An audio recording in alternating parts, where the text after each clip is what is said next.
Hola, ¿qué tal, querido público de Internet? Muchas gracias por sintonizar mi canal y hoy quiero compartirles una breve nota sobre el caso Laca Jonat, un caso que la semana pasada, a inicios del mes de abril, la Corte Interamericana acaba de publicar la sentencia que se resolvió en contra de Argentina.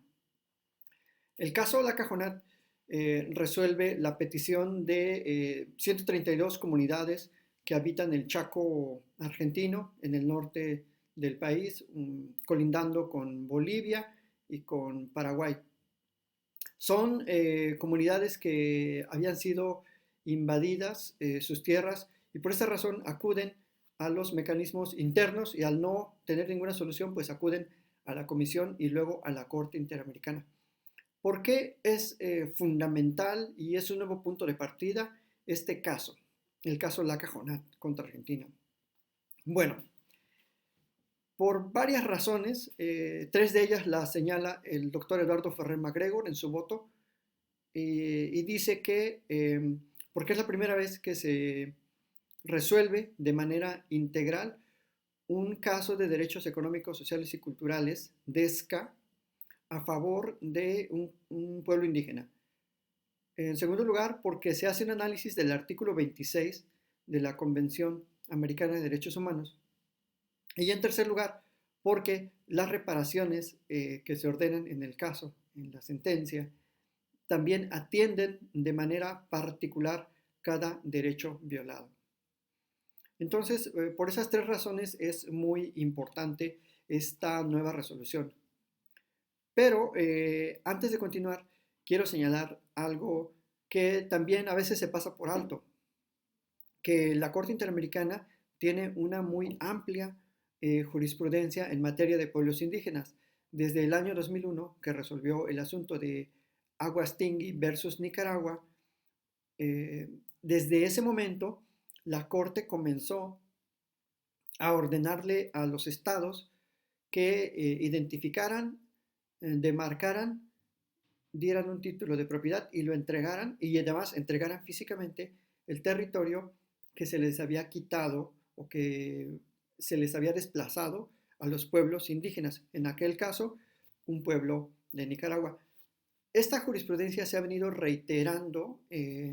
a través de los últimos pues 19 años en la Corte Interamericana. Luego se resolvieron varios casos en contra de Paraguay, el caso de Yaque Axa, el caso de Sahayomaxa, el caso de Shamoq Kasek, y también en contra de Ecuador y en contra de Surinam se han resuelto asuntos importantes en los que se ha resaltado eh, que el Estado Nacional tiene que reconocer los derechos de los pueblos indígenas, que además no son un derecho propiamente interamericano, son un derecho que está reconocido en las constituciones y en las leyes de los estados y que de manera complementaria la Convención Americana, la Declaración Americana de Derechos del Hombre, el Convenio 169 de la OIT y otras múltiples observaciones generales de la ONU y otros tratados reconocen también integralmente el territorio, la autodeterminación y en general los derechos culturales de los pueblos. Es decir, la Corte cuando ha fallado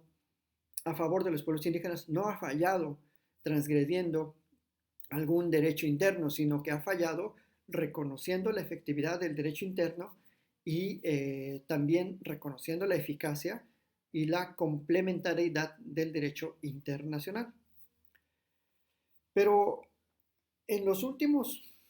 19 años la Corte no había resuelto directamente un caso en el que dijera que se violan los derechos de los pueblos indígenas. Por eso el caso La Cajonat es el primero. Había resuelto que en las reparaciones ordenadas en las sentencias se reconocieran los derechos y se repararan, pero no había declarado que un Estado había violado el artículo 26 en contra de un pueblo indígena. Por eso el caso La Cajonat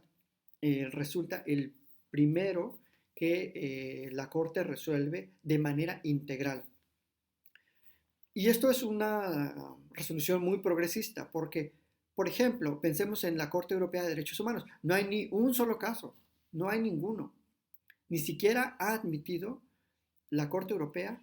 una petición del pueblo Sami, por ejemplo, en Suecia, el pueblo Sami, ni siquiera la admitió al análisis de fondo, algo muy criticado también por algunos jueces europeos que votaron de minoría, en el que dijeron que se estaba negando la efectividad del Convenio Europeo de Derechos Humanos. Por eso el caso Laca Jonat cobra esta relevancia, en un contexto también en el que en América Latina mayormente los pueblos son invadidos en sus territorios y son desplazados, y además eso conlleva una violación a los derechos ambientales porque normalmente los pueblos indígenas sobre todo se ubican en regiones que también se les denomina de bioseguridad, es decir, que son pueblos cuya ubicación está encadenada, está relacionada con la biosfera, con ecosistemas que prestan a su vez servicios ambientales al ser humano, como producción de oxígeno, como los manglares, por ejemplo, sirven de barreras de contención, los bosques, pues de barreras para el viento, etc. Entonces, en este caso, la Corte condena a Argentina y establece que Argentina, en primera, no ha identificado propiamente todos los territorios, no los ha demarcado y mucho menos los ha entregado a las 132 comunidades que reclaman sus derechos transgredidos.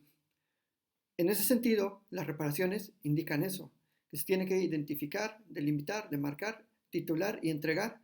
la propiedad de los pueblos. Segundo, que Argentina está obligado a establecer mecanismos para que no siga ocurriendo la invasión, en este caso, de ganaderos y de el pastoreo masivo de ese ganado que pues pone en peligro, pone la subsistencia de las comunidades wichi. Es decir, que el pastoreo masivo pues provoca un desequilibrio ecológico porque esos pueblos wichi normalmente pues recogen, recogen hierbas, recogen lo que existe en el ecosistema para sobrevivir y su dieta está basada también en esos tipos de ecosistemas vegetales. Entonces,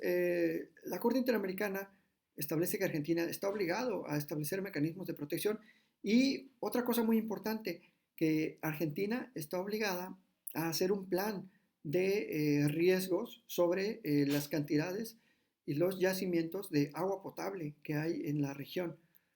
Ese es lo novedoso del caso, que la Corte Interamericana está emitiendo órdenes directas para proteger el derecho a la alimentación, al derecho al agua potable y los derechos ambientales y culturales de de la comunidad Wichi, o bueno, de las 132 comunidades. Ahora bien, ¿por qué ese caso es importante para México? ¿Qué es la enseñanza que podemos nosotros aprender dentro de un sistema constitucional mexicano en el que aparentemente el artículo 2 de la Constitución ya protege de manera suficiente a las comunidades? Bueno, no es para menos este caso, porque en este caso la base de los hechos es que unos particulares, los criollos, grandes empresas y ganaderos, invadieron territorio de las comunidades indígenas. En México, eso es lo que está pasando en muchos pueblos indígenas. Grandes empresas, ya sea mineras, ya sea empresas que siembran cultivos transgénicos, llegan a comprar y obtienen concesiones para sembrar en grandes polígonos, pues soya transgénica o algún otro maíz transgénico o algún otro grano que tiene por efecto afectar el ecosistema. Entonces, en ese sentido, esa jurisprudencia del caso La Cajonat va a ser un nuevo faro que va a ir alumbrando la ruta de algunos litigios que de seguro se entablen porque en México estamos teniendo un incremento de las actividades extractivas industriales en pueblos indígenas, o más bien en detrimento de las propiedades de la identidad cultural de los pueblos indígenas. Por esa razón, estimado público, pues quería compartirles esta buena noticia del caso La Cajonat. Esperemos que Argentina cumpla con la sentencia y que también el resto de los estados parte se ven de alguna manera obligados en la interpretación de sus sentencias internas, porque la Corte Interamericana ha establecido que al ser el último intérprete de la Convención Americana, pues esa interpretación obliga erga omnes a las partes que han firmado la Convención Americana. Por eso es muy importante que se conozca la jurisprudencia interamericana para que se pueda aplicar. Ya se está aplicando aquí en México de manera puntual en algunos aspectos, por ejemplo, en el derecho a la consulta, pero no necesariamente a veces se aplica de manera estricta y de manera ampliada, siempre favoreciendo a los pueblos. Hay algunas fallas en algunas resoluciones que luego, pues por supuesto que dedicaré un video al enfoque de la Corte Mexicana en cuanto a los pueblos indígenas. En este video solamente quise poner el caso La Cajonat como la cúspide de una jurisprudencia interamericana que siempre ha protegido a los pueblos indígenas y que, por cierto, es una jurisprudencia que ha estado diseñada conceptualmente por dos mexicanos, el doctor Sergio García Ramírez, profesor emérito de la UNAM, y el juez Eduardo Ferrer MacGregor, expresidente de la Corte. Y también, por supuesto, que no se me puede pasar a don Antonio Cansado Trindade, quien fue uno de los primeros también epígonos del diseño conceptual de las reparaciones integrales a los pueblos indígenas.